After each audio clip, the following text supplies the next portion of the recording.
There's a moment nobody prepares you for. You open your banking app, you navigate to your credit card, and for the first time in years, maybe the first time ever as a functioning adult, the balance reads zero. Not "I'll handle the rest next month" zero, not "I moved it to a balance transfer card" zero, not "I stopped looking because it's too depressing" zero. Actually, completely, permanently zero.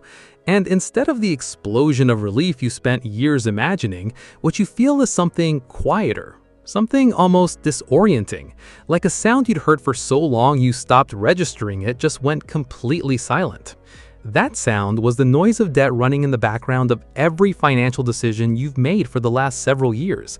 Every time you checked your account, every time you swiped the card, every time you got paid and watched the number barely move, that background noise was always there. Humming, draining, costing, and most people don't realize how loud it was until the day it finally stops. My name is Harry, and I spend way too much time thinking about money, financial psychology, and why people who do everything right still feel financially stuck for years on end. If you want to understand what's actually happening underneath your financial life, not just the spreadsheet numbers, but the psychology driving every decision, make sure you subscribe and give this a thumbs up if it ends up shifting how you see things. It costs you nothing, and it genuinely helps me keep making these. Now, before we get into exactly what changes the day your last credit card hits zero, let me ask you something. When you picture someone who is good with money, what does that person look like? Probably someone who earns a high income, maybe someone who invested early, drives a sensible car, meal preps on Sundays, and never really had debt to begin with.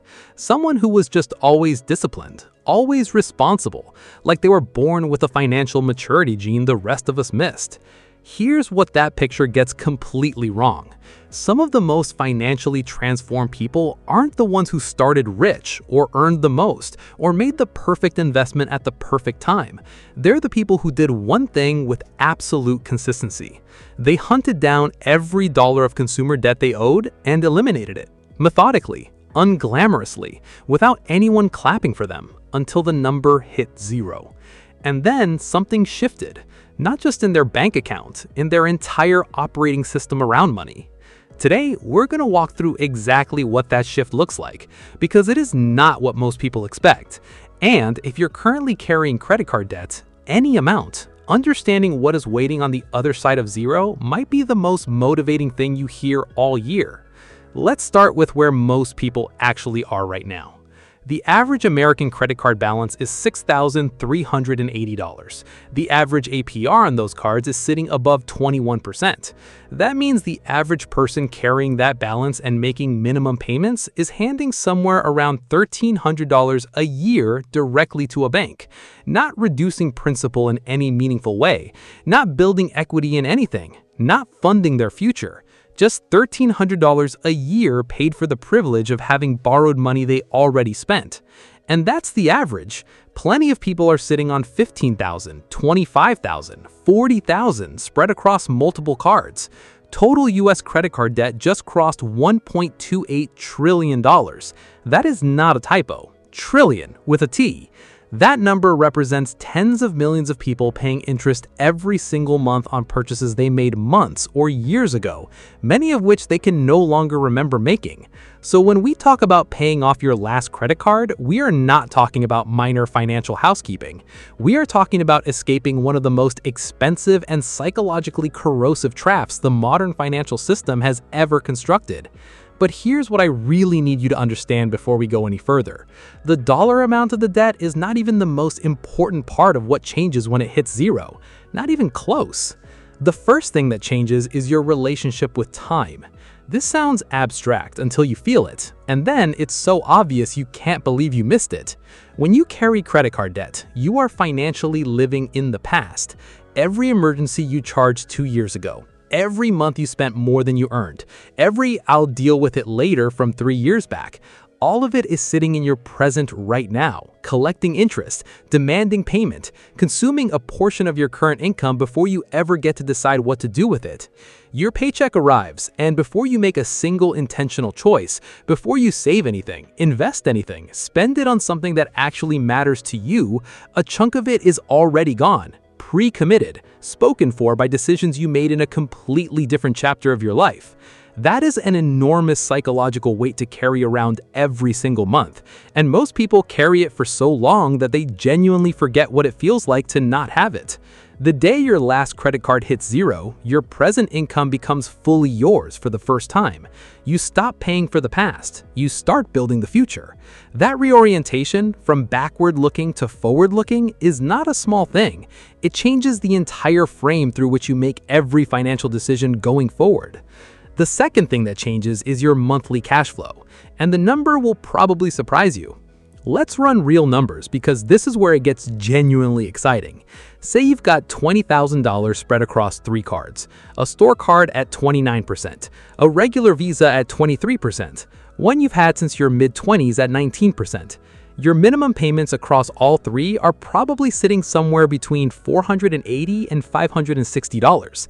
Call it $500. That is $500 a month leaving your account with almost nothing to show for it on the asset side of your balance sheet.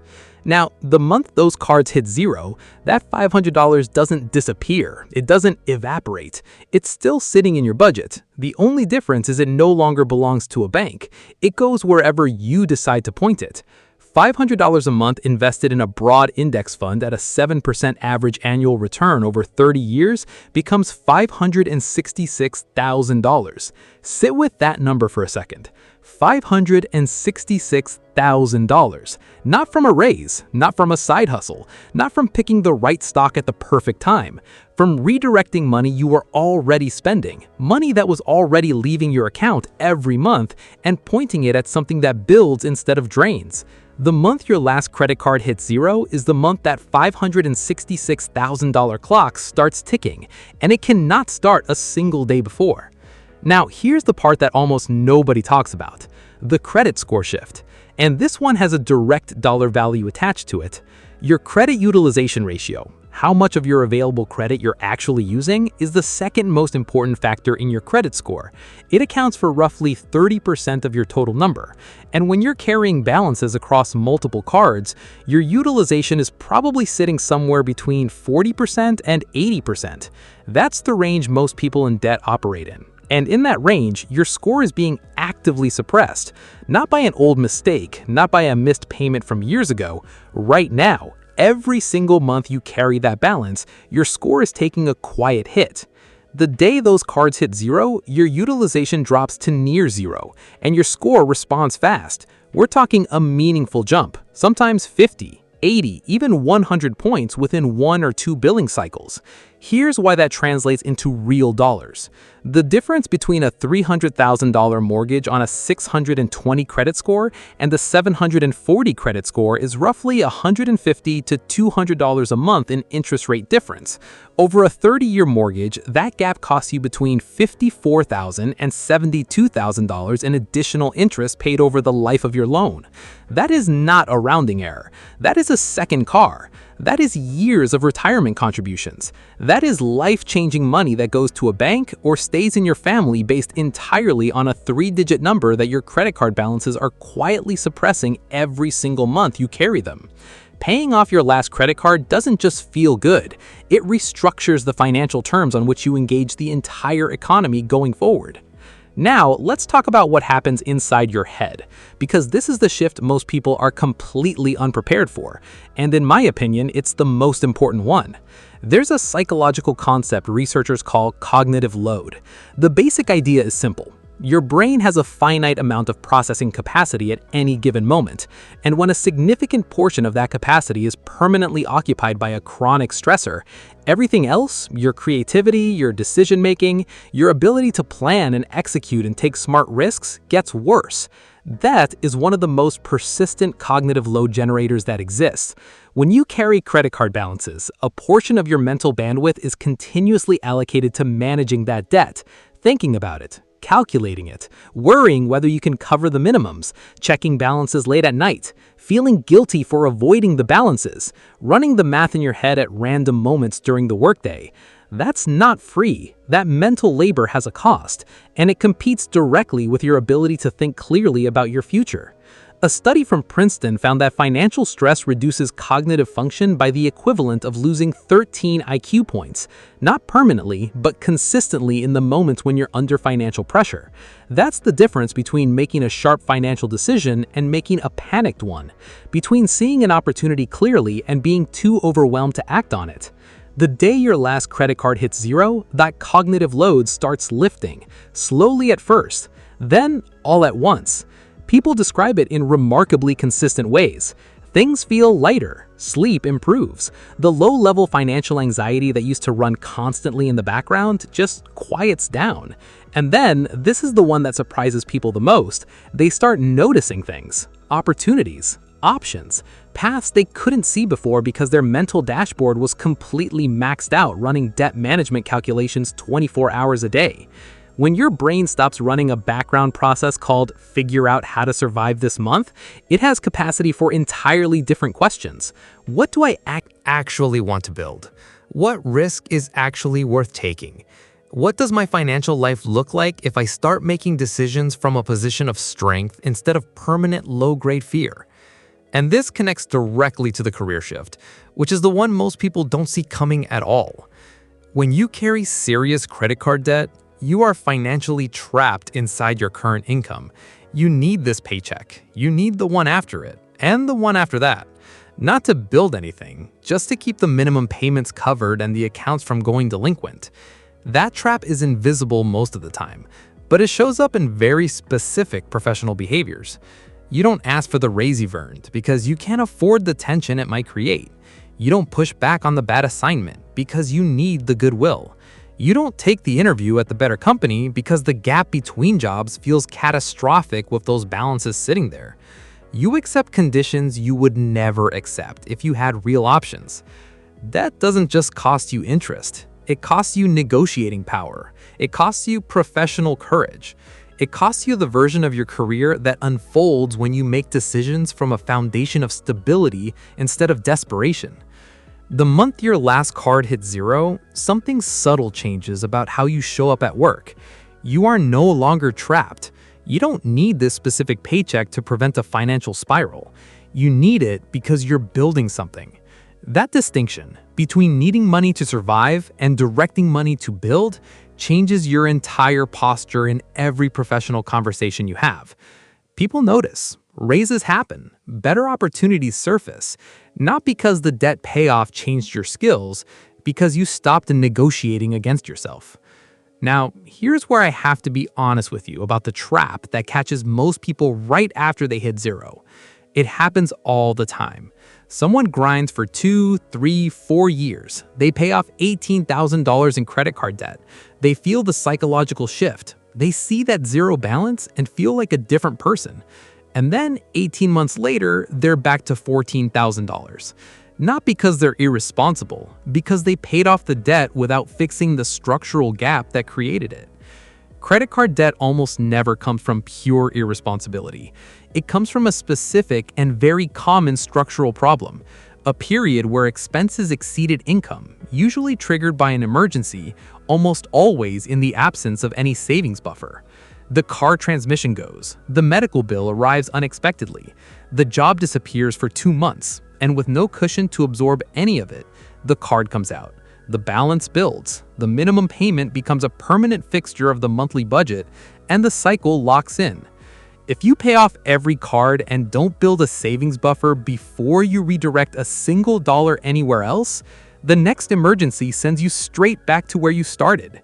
The cycle doesn't break because the balance hit zero. It breaks because you built the structure that makes zero permanent. Here is the sequence that actually works. List every card you have by interest rate, highest to lowest. Attack the highest rate card first, regardless of balance size. Paying off a 29% card is a guaranteed 29% return. There is no investment on the planet that reliably beats that.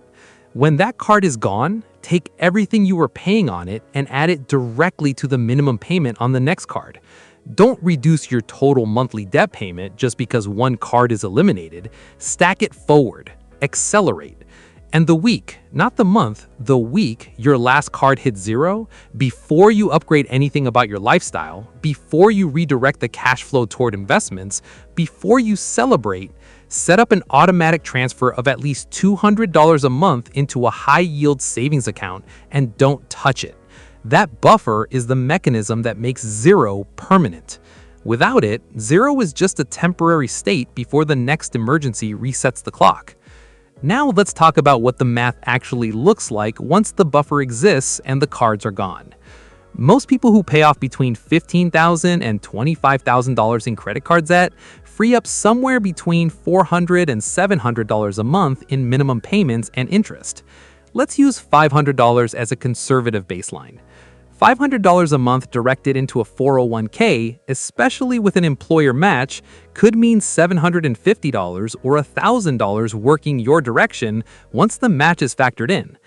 Over 25 years at a 7% return, that builds to somewhere between $650,000 and $800,000. $500 a month into a Roth IRA grows completely tax-free. Every dollar of compounded return over the next 30 decades comes out in retirement without a single dollar surrendered to the IRS. $500 a month applied aggressively to a car loan or student debt eliminates the next layer of liability years ahead of schedule, which frees up even more cash flow to redirect into assets. The math starts compounding in your favor the same way it was compounding against you when the cards were carrying balances. Same mechanism, same mathematics, completely opposite direction. Here's the part I really want you to sit with before we close this out. Paying off your last credit card is not a financial event, it is an identity event. The person who carries $20,000 in credit card debt and the person who carries zero are not simply in different financial situations. They are different financial people. They make different decisions. They see different options. They negotiate differently. They sleep differently. They plan differently. And perhaps most importantly, they believe different things about what's possible for them. Getting from one to the other is not just about the money. It's about proving to yourself through months or years of actual behavior, not intention, that you are someone who controls money instead of being controlled by it. That proof doesn't come from watching videos about personal finance. It doesn't come from making a budget on a Sunday night that you abandon by Wednesday. It comes from doing the thing consistently when it's hard, saying no to what you wanted, staying the course when the progress is invisible, and then standing on the other side of it knowing, not hoping, not wishing, knowing that you have the psychological wiring that wealth building requires. Because here is what compound interest actually rewards. It rewards patience that feels unreasonable in the moment.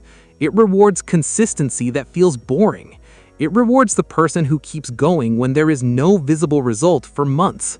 It rewards the person who does the unglamorous thing over and over again, while everyone else is looking for a shortcut that doesn't exist. Paying off your last credit card is your proof of concept. It is the evidence that you have that psychological profile. It is the first concrete demonstration to yourself that you are capable of the long game. And once you have that proof, the math is almost the easy part. So let's put a number on what we're actually talking about here. The average person who pays off their credit cards and redirects that cash flow intelligently, emergency fund first, then retirement accounts, then additional debt elimination, is looking at a net worth difference of somewhere between $400,000 and $700,000 over a 25 to 30 year period, compared to someone who carries balances for life. That's not the difference between rich and poor. That's the difference between financial security at 65. That's the difference between choices and obligations in the last third of your life. That's the difference between retiring when you decide to and retiring when your body forces you to. The day your last card hits zero is not a finish line. It is the exact moment the real race begins. And for the first time, you will be running it without weight strapped to your back that you didn't even realize you were carrying. The version of you in 20 years is being built right now, by the decisions you make this month, by whether you start the sequence today or tell yourself you'll get serious about it next year. There is no next year. There is only the compounding window that's open right now and quietly closing every month you wait. Start now. The math is on your side the moment you